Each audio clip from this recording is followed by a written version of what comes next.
नमस्कार, मैं ताबिश हुसैन और हमारी इस खास पेशकश में आपका स्वागत है। शायद देश में ऐसा कोई बल नहीं जो इतनी मुश्किल हालात में काम करता है जितना सीआरपीएफ। चाहे कश्मीर की आप बात करें, नक्सल प्रभावित क्षेत्र हों या फिर पूर्वोत्तर के इलाके, हिंसा से लेकर आतंकवाद जैसी चुनौतियों का ये सामना करते हैं। लेकिन इस बहादुरी के पीछे मानसिक तनाव का क्या? न सिर्फ सीआरपीएफ बल्कि जो बाकी सुरक्षा बल हैं उसमें महिला और पुरुष कर्मी एक पुरुष प्रधान व्यवस्था का हिस्सा हैं, जहां पर महिला पुरुष की बराबरी और मानसिक तनाव ऐसे मुद्दे हैं जिन पर चर्चा होना बहुत ज़रूरी है। और इसी को लेकर एक ठोस पहल की गई है लव यू जिंदगी कार्यक्रम के जरिए, जो अपने दायरे के हिसाब से शायद दुनिया की सबसे बड़ी मुहिम हो। तो कश्मीर से सीआरपीएफ के साथ हम आपके लिए लेकर आए हैं ये खास कार्यक्रम कि क्यों सुरक्षा बलों के लिए ये मुहिम जरूरी है।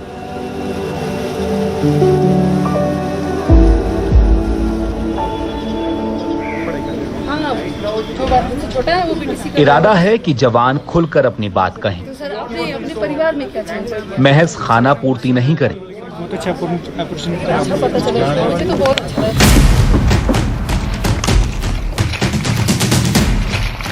भारत में ऐसी बहुत कम सेवाएं हैं जहां इतनी मुश्किलों का सामना करना पड़ता है।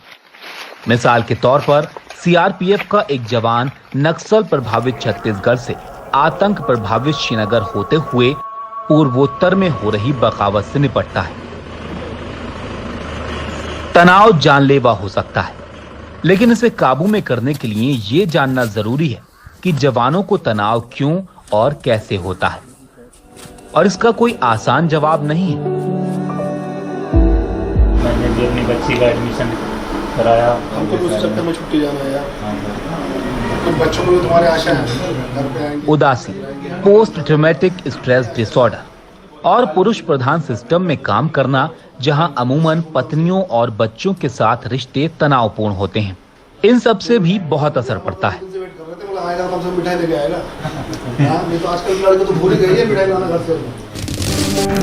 चारू सिन्हा श्रीनगर में पुलिस की इंस्पेक्टर जनरल, जो भारत की सबसे संवेदनशील तैनातियों में से एक है। आतंकियों से लोहा लेने के साथ साथ वो एक नए कार्यक्रम का हिस्सा है, जो ये समझती है कि आतंक के खिलाफ लड़ाई में जवानों की क्षमता का सीधा नाता उनके मानसिक स्वास्थ्य के साथ है। कार्यक्रम का नाम है लव यू जिंदगी, और ये सीआरपीएफ कोयम्बटूर के अमृता विश्वविद्यालय के साथ मिलकर कर रही है। इसकी शुरुआत तब हुई जब वो तेलंगाना में तैनात थी। हाँ, बैठ जाते हैं। बात करते हो उसमें आप लोग? आपस में बात करते रहते। क्या बात करते हो? तो अपना घर में कितना है कि घर में क्या प्रॉब्लम है, वैसे करके बात करते रहते हैं। लड़के सब बात करते हैं घर के बारे में? हाँ, बात करते रहते। अगर कोई प्रॉब्लम होता है तो बात होती है? हाँ, जो घर में प्रॉब्लम होता तो बता देता है। बता देता है? हाँ, पहले बताता था? पहले नहीं बताता था, अभी बताने लगा। हमने महसूस किया कि ऐसा करने के लिए पुरुष को पहले अपनी पत्नी के साथ रिश्ते को पहले समझना होगा और ये देखना होगा कि लिंग भेद से घर में उसके रिश्तों पर कितना असर पड़ा है। आपको क्या दिखाई दे रहा है इस ग्रुप को?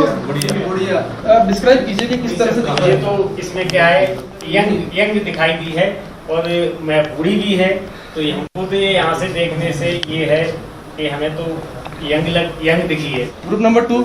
अब कोशिश है कि श्रीनगर में लव यू जिंदगी का दायरा उससे बड़ा हो जैसे आम संवेदनशीलता वाली कवायद होती है। इसका दायरा बेहद व्यापक है। ये हमने दूसरों के नजरिए से, यानी आपने इनकी आंखों से चीजों को समझने की कोशिश की। यंग लेडी नजर आई, कोई भी प्रॉब्लम होती है, अगला आपके पास आता है तो आप उसकी बात सुनिए।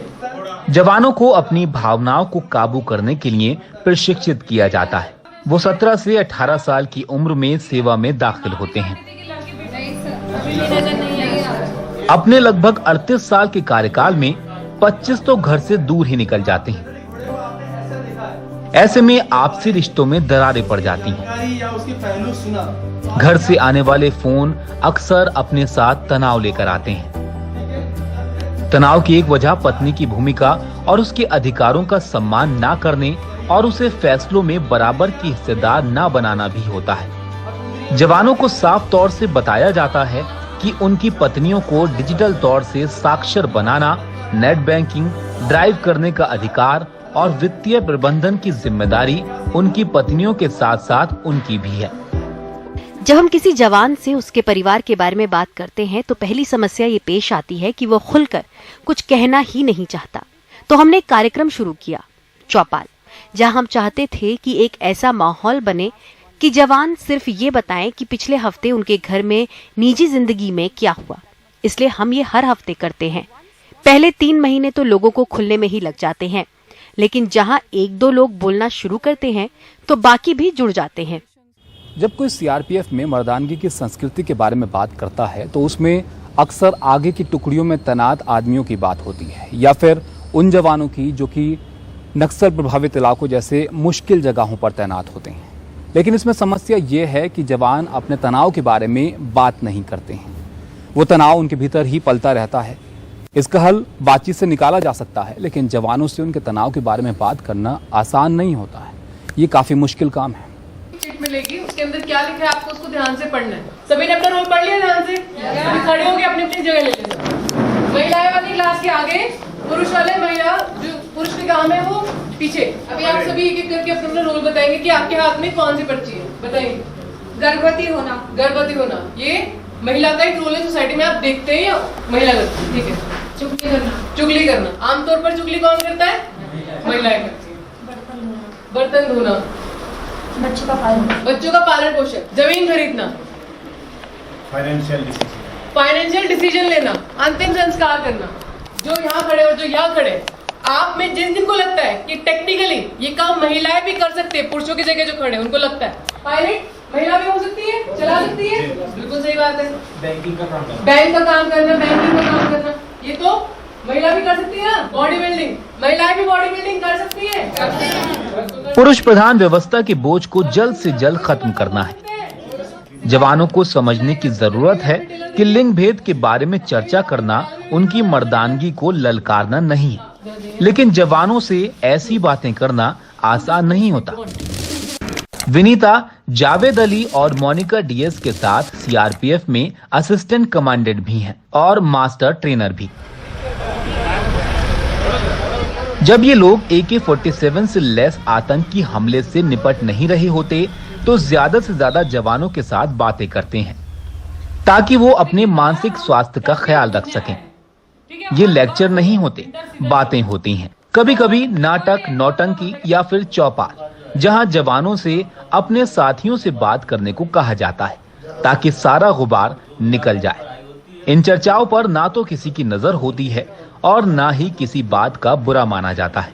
पिछले 1.5 साल से लॉकडाउन के कारण स्कूल बंद चल रहे थे, तो मैंने भी अपनी बच्ची का एडमिशन कराया और घर पे मैं मकान बना रहा हूँ तो उसमें काम चल रहा है। ये बस इसमें ही छुट्टी निकल गया इनकी। चला कैसा रहा? मेरा तो ठीक ठाक रहा। अभी बच्चा अभी स्कूल में डालने लायक तो हो ही गया है, लेकिन कोरोना की वजह से हमारे इधर स्कूल ये बंद है। जो भी ऑनलाइन पढ़ाई होती है उसको भी अटेंड नहीं करते, बस अपने मोबाइल में, और इससे घर वाले भी परेशान हैं। इस कोर्स के जरिए हम लोगों को ये समझाना चाहते हैं कि महिला सब कुछ कर सकती है, आपकी पत्नी सब कुछ कर सकती है और आपको सारा बोझ अपने कंधों पर उठाने की कतई ज़रूरत नहीं है। हम महिला अफसर भी पुरुषों की तरह ही सारी ड्यूटी कर रहे हैं। अगर पुरुषों पर बोझ कम हो और महिलाओं का सशक्तिकरण किया जाए तो संतुलन आ सकता है। There are differences between men and women and we need to accept them. Fine. पुरुषों और महिलाओं में अंतर है और हमें उन्हें समझने की जरूरत है, और ऐसे मौके भी आते हैं जब दोनों की प्रतिक्रिया अलग अलग होगी। महिलाएं अक्सर बात करके अपने दुख दर्द बांट लेती हैं। वो अपनी बात बताएंगी भी और दूसरों को सुनाएंगी भी। पुरुष ऐसा नहीं करते। यही अंतर है। हमें उन्हें समझना चाहिए। ये नहीं सोचना चाहिए कि मेरी बीवी वैसा क्यों नहीं कर रही जैसा मैं चाहता हूं। वो जो करे मुझे स्वीकार करना चाहिए और अपनी मर्जी जबरदस्ती थोपनी नहीं चाहिए। So I should not force her. तब आपके दिमाग में क्या विचार आएंगे? इस कवायद की वजह यह है कि राज्यसभा में एक बयान में सरकार ने कहा है कि अर्धसैनिक बलों के 680 कर्मी पिछले 6 साल में आत्महत्या कर चुके हैं। घरेलू मसले, बीमारी और आर्थिक चिंताएं इसके अहम कारण हैं। We find that men who have been really stretched out because of issues. ऐसा होता है कि किसी जवान को घर में परेशानियों की वजह से बहुत तनाव है और यहाँ वो 12 से 14 या 16 घंटे काम कर रहा है। कड़कड़ाती सर्दी में खड़ा है और घर से एक फोन आने पर वो बहुत परेशान हो जाता है। कई बार तो उनका संयम टूट जाता है और वो फूट फूट कर रोने लगते हैं। उस समय उनका ख्याल रखने की बहुत जरूरत होती है। कोशिश है कि हम उनको उनके ख्यालात, जज्बात, एहसासात से निपटने और हालात को काबू करना सिखा दें ताकि वो उस स्थिति तक ना पहुंचे। ये एक तरह का टीका है ताकि रोग से बचाव हो सके। It's like a preventive measure as well as a wholesome measure. संवेदनशीलता की ये मुहिम अगर अपने मकसद में पूरी तरह कामयाब रही तो इस तरह की ये दुनिया की सबसे बड़ी मुहिम होगी। फिलहाल श्रीनगर इलाके में ये सुनिश्चित किया जा रहा है कि अलग अलग स्तर पर सीआरपीएफ के 25,000 से ज्यादा जवानों को संवेदनशीलता का ये सबक जो है वो पहुंचाया जाए। इसके लिए 50 से ज्यादा मास्टर ट्रेनर्स, 500 से ज्यादा और ट्रेनर्स इस काम में लगे हैं कि हर एक यूनिट में हर एक जवान को थोड़ी बहुत ट्रेनिंग दी जाए। लव यू जिंदगी की बैठकों के दौरान लिंग संबंधी संवेदनशीलता समझाने के लिए अक्सर इनकी पारंपरिक छवि को तोड़ना पड़ता है। ये देखिए, यहाँ एक हट्टा कट्टा मर्द औरत की भूमिका अदा कर रहा है। परसेंटेज बहुत बढ़िया है, इसलिए मैंने बीटेक के लिए कितना नंबर है बेटा? 95%। Very good. अभी मैं बीटेक करना चाहती हूँ। तो बीटेक के लिए तो तेरे पापा से पूछना पड़ेगा बेटा। भाई सुनते हो? हाँ ठीक है। हाँ। ये अपना बेटी अपनी 95% नंबर आई है, वो दिल्ली में जाना चाहती है बीटेक करने के लिए। रुको मैं कॉल करता हूँ। हाँ एक मिनट। क्या हुआ? ये 90 बढ़िया नंबर लेके पास हुई है बेटी अपनी, दिल्ली जाना चाहती है, आगे पढ़ने के लिए बीटेक करना चाहती है। मैं चाहती हूँ कि आप प्लीज थोड़ा इसके ऊपर थोड़ा देखे ध्यान दें। कहाँ पढ़ना चाहती है? दिल्ली यूनिवर्सिटी में। पापा क्यों, ये कॉलेज में एडमिशन नहीं मिलेगा क्या? यहाँ कॉलेज अच्छे नहीं, मैंने सब पता कर लिया है, कई अच्छे नहीं, अच्छे क्लास के लिए, अच्छे बढ़िया पढ़ाई के लिए दिल्ली यूनिवर्सिटी में जाना है मुझे। मैंने आपको बताया इसके लिए रिश्ता आ रखा है एक अच्छा। अभी इसकी तो उम्र ही 17 साल है, तो 18 साल भी नहीं है। तो नहीं बिल्कुल नहीं। अगर तुमको पढ़ना है पास के कॉलेज में पढ़ो, दिल्ली में बिल्कुल नहीं पढ़ने जाओगे। और एक अच्छा रिश्ता आ रखा है, तुम शादी करके अभी वहाँ सेटल होंगे, ठीक है? कोई जरूरी नहीं वहाँ पे पढ़ने जाने की दिल्ली में। मेरे परसेंटेज अच्छे है पापा। जब बोल दिया नहीं तो सुनाई नहीं दे रहा आपको नहीं पढ़ने जाना। नहीं इसका देखिए, आप चुप रहिए, आप ही के वजह से इतना पढ़ने गई है। देखो ना, मेरे 65% मार्क्स आए हैं। आपने मुझे बोला था आप मुझे बाइक दिलाएंगे और बाहर एडमिशन भी कराएंगे। वाह शाबाश बेटा, ये आगे चल के मेरा नाम रोशन करेगा। तुम क्या करेगी? तो 65 नंबर है, इसके 95 है। क्यों ना हम बेटी को भेज दे बाहर पढ़ने के लिए? वो जाएगी दूसरे का घर बसाएगी, ठीक है? मेरा बेटा आगे चल के मेरा नाम रोशन करेगा, ये बाहर पढ़ाएगा, ठीक है? बाहर जाके क्या करेगी? इसकी शादी की उम्र हो गई है। देखिए अभी तो मतलब लड़का लड़की में कोई भेद नहीं रहा, थोड़ा इसके बारे में सोचिए। इसका जब बोल दिया नहीं तो आपको समझ नहीं आ रहा है। जाएगी तो नहीं जाएगी, क्या है ये? नहीं जाएगी, अगर ये नहीं ये जाएगी तो मैं पढ़ने नहीं जाऊंगा, मुझे नहीं जाना। नहीं बेटा तुम पढ़ो। अरे तुम पढ़ने होगा, मेरा क्या हल्ला क्यों हो रहा है? अरे देखो भाई साहब, जिद किए जा रही बिना मतलब की। वो पढ़ने जाना है दिल्ली यूनिवर्सिटी। बाहर जाएगी पढ़ने? अरे बताइए ना, देखो पड़ोसी की लड़की गई थी, वो इधर उधर घूमती रहती है और भाग भी गई, शादी आदि कर लेते हैं। ऐसे नहीं सुना तुमने? घर का नाम बर्बाद करेगी ये, ठीक है? सभी एक जैसी नहीं होती। जब बोल दिया समझ नहीं आ रहा है। ऐसे इनको पढ़ने बाहर नहीं जाने देना है। ये मर्दों का समाज है बेटा, इसमें हमारी औरतों नहीं जाएगी। तुम ज्यादा चढ़ाओ मत, वरना बंद कर दूंगा एक कमरे में, ठीक है? नहीं बोला तो नहीं, ना का मतलब समझ नहीं आ रहा आपको? नहीं पढ़ने जाओगी, इसी कॉलेज में पढ़ो या फिर शादी करके जाओ। चलो बेटा, तुमको नई बाइक दिलाता हूँ मैं। जेंडर डिस्क्रिमिनेशन है ये हमारी सोसाइटी में बहुत ज्यादा है, लेकिन अभी आपने खुद देखा और आप खुद आए सेंटर में, खुद आए ना, कि हर काम महिला भी कर सकती है और हर काम पुरुष भी कर सकता है। घर का काम पुरुष भी कर सकता है, बच्चों का लालन पोषण पुरुष भी कर सकता है। जिन जवानों को कुछ ट्रेनिंग मिली है उनके ऊपर इसका असर साफ देखा जा सकता है। कुछ दिन पहले जैसे कि मेरे भाई की डेथ हुई थी, तो उस टाइम पे जैसे पहले हम लोग एक कंबाइंड फैमिली था, भाई घर में था, तो वहाँ पे वो सारी चीज़ें खुद एडजस्ट कर लेता, मम्मी पापा को देखना, घर की जवाबदारी। तो यहाँ पे जो मैं था तो अपनी फोर्स में फ्री माइंड करके अपनी ड्यूटी कर रहा था। बट वो लॉस होने के बाद में ना मुझे सारी चीज़ों का मतलब बहुत ज़्यादा स्ट्रेस आ गया कि मुझे घर परिवार को भी देखना है, मम्मी पापा को देखना है, एंड मुझे ड्यूटी भी परफेक्टली मुझे अपना 100% मुझे ड्यूटी में भी देना है। जब ये कोर्स मैंने किया सर, तो इस कोर्स से ना मुझे सर बहुत सारी चीज़ों को मतलब अपनी भावनाओं को कंट्रोल करना सीखा सर मैं, सबसे अहम चीज़ सर उसमें। मेरे हस्बैंड की बातों को मैं भी नहीं समझ पाती थी, फोर्स में होने के नाते वो भी मेरी बातों को नहीं समझ पाते थे। तो बोल बोलते थे पता नहीं कहाँ रहते हो, घर वालों से दूर रहते हो, बच्चों से भी, परिवार से दूर रहते हो, फ़ोन भी अटेंड नहीं करते हो, टाइम से बातचीत नहीं हो पाती है। फिर इस कोर्स इस तरह हमें बहुत कुछ सीखने को मिला, बदलाव आया।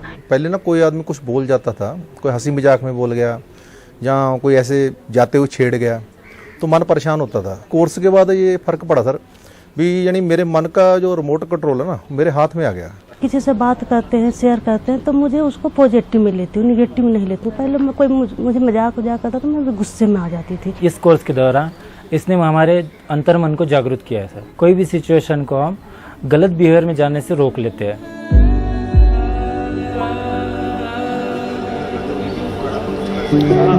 आखिरकार इसका मकसद एक ऐसी प्रक्रिया बनाना है जहां सीआरपीएफ के जवान ज्यादा संवेदनशील हों, जहां महिलाओं और पुरुषों की बराबरी को सहजता से मान्यता मिले, जहां बिना मर्दानगी को ठेस पहुंचाए हर तरह की बातें की जा सके और जहां जवान और उसके परिवार के बीच का रिश्ता सकारात्मक हो।